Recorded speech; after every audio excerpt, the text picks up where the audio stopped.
వస్తారు మీ దగ్గరికి కంటే ముందు ఒకసారి వెంకటరెడ్డి గారి దగ్గరికి వెళ్దాం. వెంకటరెడ్డి గారు నమస్కారం అండి. నమస్తే అండి.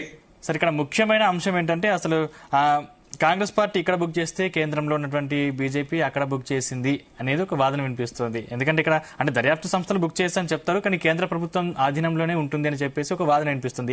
ఇది బీఆర్ఎస్ నేతలు చెప్తున్నటువంటి మాట. నిజమేనా? ఒప్పుకుంటారా?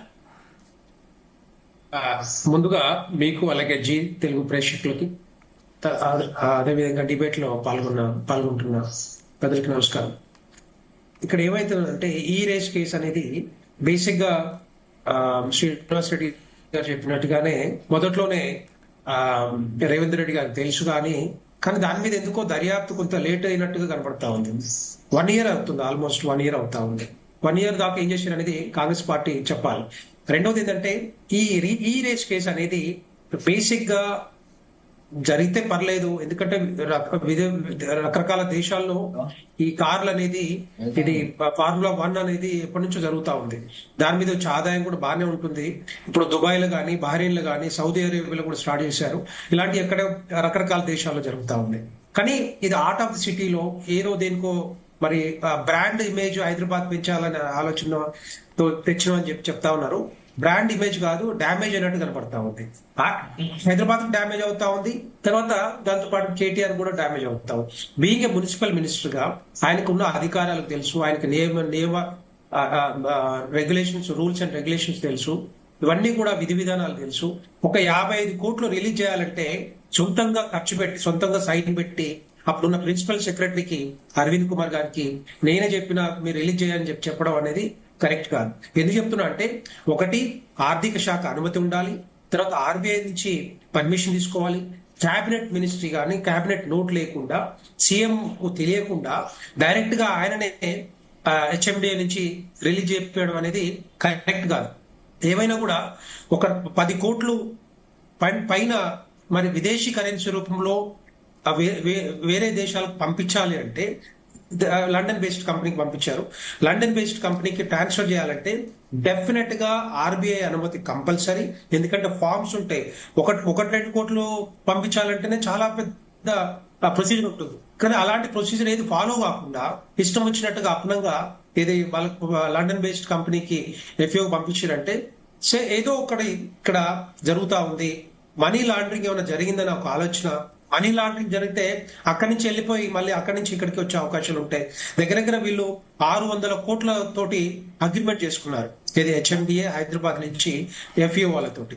600 కోట్లు అంటే ఇన్స్టాల్మెంట్ గా ఇద్దామని ఆలోచన, 4 సీజన్లు కన్వర్ట్ చేయాలి, ఆర్గనైజ్ చేయాలని ఆలోచనతోటి. సో ఫస్ట్ ఒక సీజన్ అయిపోయిన తర్వాత అతను ఎవరైతే స్పాన్సర్ ఉన్నారో జెన్కో కంపెనీ, ఎవరైతే నెక్స్ట్ జెన్ కంపెనీ ఏదైతే ఉన్నారో వాళ్ళు వెళ్ళిపోయారు. ఎందుకంటే వాళ్ళకి లాస్ వచ్చింది కాబట్టి వెళ్ళిపోయారు. సో లాస్ వచ్చిన తర్వాత దీని మీద ఆదాయం ఏ విధంగా వస్తుంది, ఎట్లా వస్తుంది, వాళ్ళు ఏం చెప్తున్నారంటే 700 కోట్ల ఆదాయం వచ్చింది అని చెప్తున్నారు.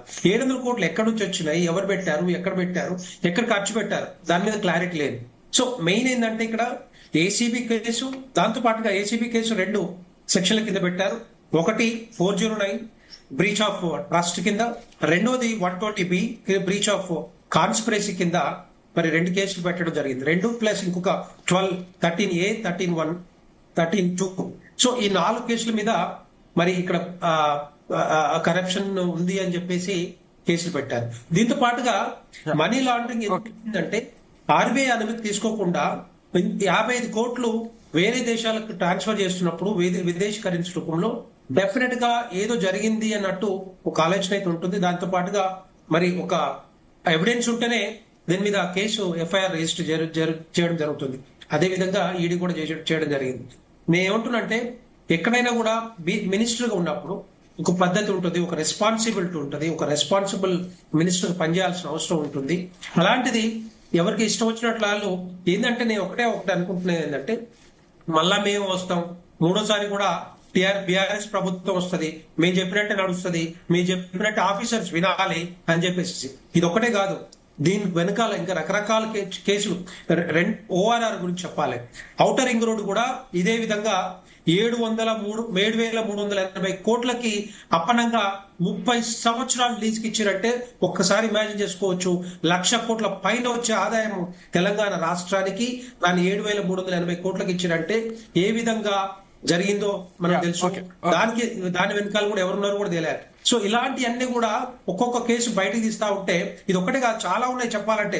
బీఆర్ఎస్ హయాంలో ఒక్కొక్కటి బయటికి తీస్తే మరి చాలా మందిని మరి జైల్లో పెట్టవచ్చు.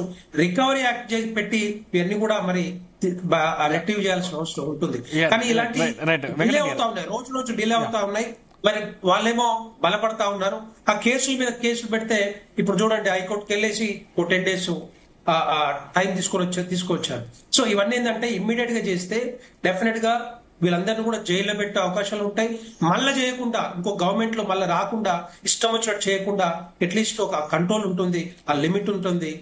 భారతీయ జనతా పార్టీ ఒకటే చిత్తశుద్ధితోటి వీళ్ళ మీద దర్యాప్తు నిష్పక్షపాతంగా లోతుగా దర్యాప్తు చేయాలి. వాళ్ళ మీద డెఫినెట్ గా మరి